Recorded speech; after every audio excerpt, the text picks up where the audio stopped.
Amor é revolucionário. E se não for pra ser, que não chame de amor. Esse videocast é um espaço de liberdade, sexualidade, educação espiritualizada sem rótulos e zero gratiluz. A base de toda real revolução é o amor, e amor é espiritualidade para todos. Eu não sei em que mundo você vive, mas se você acompanhou os últimos acontecimentos desse janeiro de 2023, talvez você tenha escutado que a Shakira foi traída e fez uma música em devolutiva a esse relacionamento e terminou o relacionamento com o companheiro. Miley Cyrus, que era uma artista que eu nem conhecia por esse nome, também rompeu com um relacionamento abusivo e fez, em retorno, uma música sobre autoamor e autoaceitação. E aqui no Brasil a gente acompanhou diretamente um início de um relacionamento muito abusivo entre a Bruna Grifão e o Gabriel, que estão na casa mais vista, teoricamente, do país, que é o Big Brother Brasil. Nesse ponto, a gente deve pensar que todo mundo tem que saber um pouco sobre o que é relacionamento tóxico e que abuso é o tema do momento.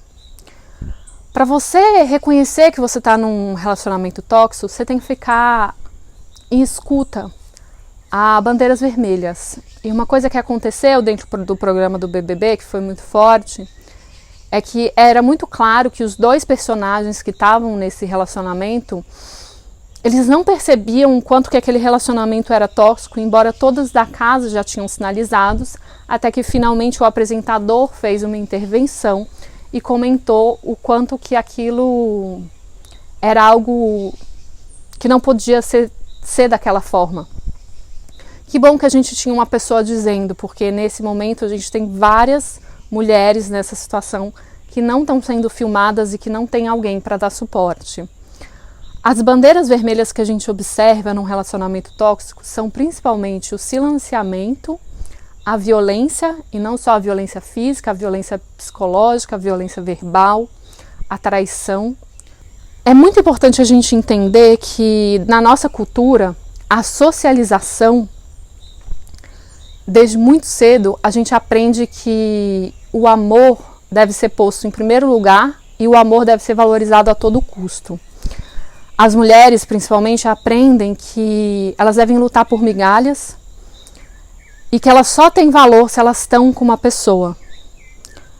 A gente encontra um reflexo de homens muito manipulativos e mesmo aqueles que não são agressivos fisicamente, muitas vezes são agressivos do ponto de vista de manipulação, de silenciamento. Isso vai formando uma geração de mulheres que se sentem mal o tempo inteiro, se sentem sem valor, sentem que elas não são capazes, que elas não merecem. E toda essa situação na sociedade, a gente tem um livro muito importante que retrata isso, que fala um pouco sobre a síndrome de Estocolmo, que chama Amar para Sobreviver. Nesse livro, essa autora, ela pontua sobre o que acontece quando vítimas começam a se apaixonar pelos seus abusadores e que numa situação onde uma pessoa se sente o tempo inteiro com medo, o tempo inteiro coagida, o tempo inteiro posta para baixo, essa pessoa acaba se apaixonando pelo seu abusador. E a gente pode dizer que isso não acontece apenas em casos de sequestro, isso acontece também na nossa sociedade. Quando a gente é ensinado desde muito novo que o amor é cego, surdo e mudo, que o amor vale mais do que qualquer coisa, a gente cria uma situação que a maioria das pessoas que nascem com vulva se sentem obrigadas a continuar nos seus relacionamentos mesmo quando esse relacionamento é abusivo, ou a normatizar tipos de abuso, ou a normatizar tipos de manipulação. Isso faz com que os homens eles não precisam ser grandes mestres para te manipular. Apenas um desinteresse disfarçado de dúvida ou um joguinho de do amor, aí sumo, pode fazer com que essa pessoa que foi criada o tempo inteiro para acreditar que apenas o amor romântico é a fonte da felicidade, caia nessa sensação de fazer tudo para essa pessoa, fazer de tudo para que ela seja feliz e caia nessa situação de ser vítima de abuso. A cultura que a gente vive não valoriza auto-amor e hipervaloriza o amor romântico. A manipulação, nesse caso, reforça uma cultura extremamente sexista, extremamente machista, onde amor é igual a migalhas e a abuso. Se você está passando por essa situação, saiba que é hora de ir embora, é hora de pedir apoio, é hora de buscar círculos de mulheres que possam te dar ajuda, ou círculos de pessoas não binárias, ou círculos de pessoas LGBT. Isso não se estende apenas a relacionamentos heterossexuais, a gente também encontra isso dentro da comunidade LGBT. Então que você consiga perceber a seriedade desse assunto e, assim como Maya Seals, começar a entender que a pessoa que você precisa casar em primeiro lugar é você mesmo. A pessoa que você realmente deveria fazer um comprometimento antes de qualquer outra pessoa em relação ao amor é a si próprio.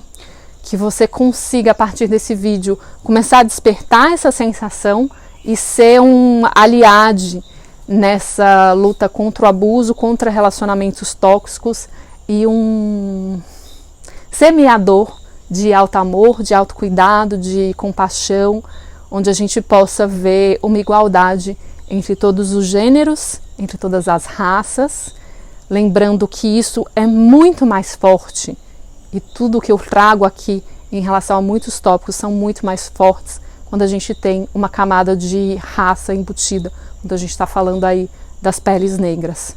Que você tenha essa consciência. Se você tem alguma dúvida ou algum comentário, comenta aqui embaixo. Não se esquece de se inscrever nesse canal, comentar e curtir. Eu juro que eu vou trazer temas mais divertidos em breves, para a gente começar a falar também sobre alegria, felicidade, amor, espiritualidade. Mas é muito importante a gente falar também sobre abuso, trauma, culpa, vergonha e medo, para a gente conseguir se libertar disso. Que você se sinta abraçado nesse tema um pouco complexo e difícil. E até a próxima.